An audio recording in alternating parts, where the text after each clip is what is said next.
Some cameras are battery dependent.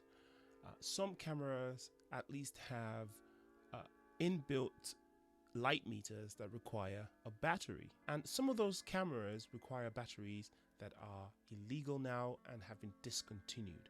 One of such cameras is the Yashica Electro 35 FC. Now this camera is effectively an aperture priority camera.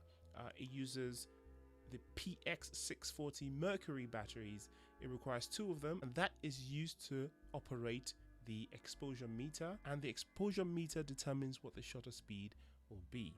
Now without the batteries, the camera would default to 1/1000, which is 1,000th of a second. So that's the only shutter speed you'd have. So it kind of takes some of your options away. Now I've tried to use this camera in that mode, but decided against it. I thought I'll try a little hack first. Now I looked on the internet, and actually you can buy replacement batteries for the PX640.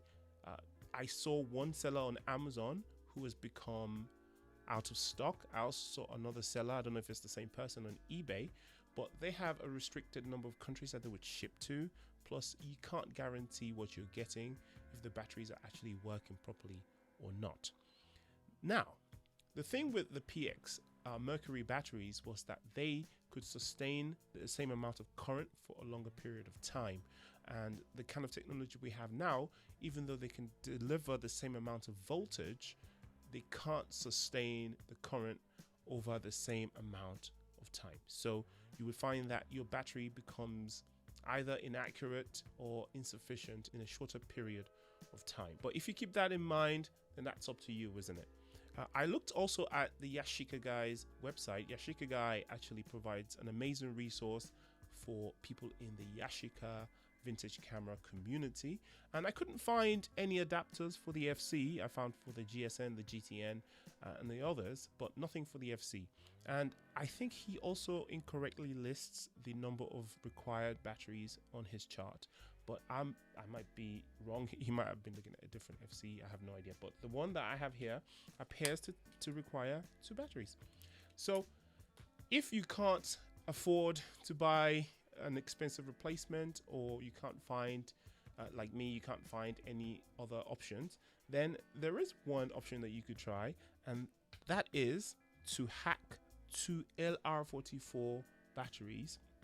Now the LR44 battery is much smaller in size than the PX640, but it also delivers 1.5 volts. So what you want to do is you want to get 2 of these batteries and line them up in a way that they are, in series with each other, and then you add a conductor that extends the reach to the contacts in the camera.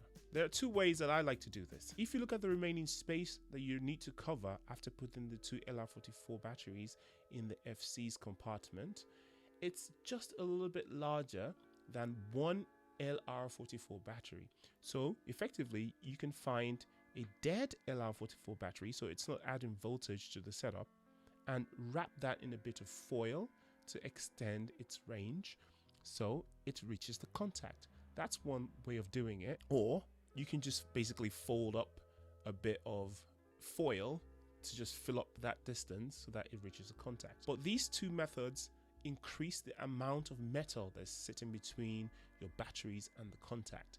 And the more metal you have between the batteries and the contacts, the more resistance you have between the battery and the contact, which means that probably has some undesirable effect on the measurements taken by the light meter on the camera. What I like to do instead is fold a little piece of paper or a little bit of plastic or whatever that is a non-conductor and surround that with a bit of foil. So even though you cover the distance required, not all of it is conducting. The only bit that is conducting is the bit outside. So you're using less metallic material. Finally, I like to wrap the whole thing up in a bit of sellotape so that it resembles one single battery. So I can just put it in and take it out of the camera at will. It's just a little bit more convenient, and it kind of secures everything in the battery compartment so that if you do knock or bump the camera, it doesn't dislodge and disconnect your battery from the contacts. I hope that's been of help. You can probably get these LR44 batteries at a local superstore, an Asda, Tesco, Walmart, wherever you are. But if you can't find them, they're widely available on Amazon. I got mine from Amazon. They were so much cheaper. I've left a link in the description. It's an Amazon link as usual. So if you do click and purchase, I don't know, man, the commissions will be so tiny, they might not even register. But I have to tell you that, obviously, for FCC reasons. Okay, I determined them out. I'll see you in the next one. Peace.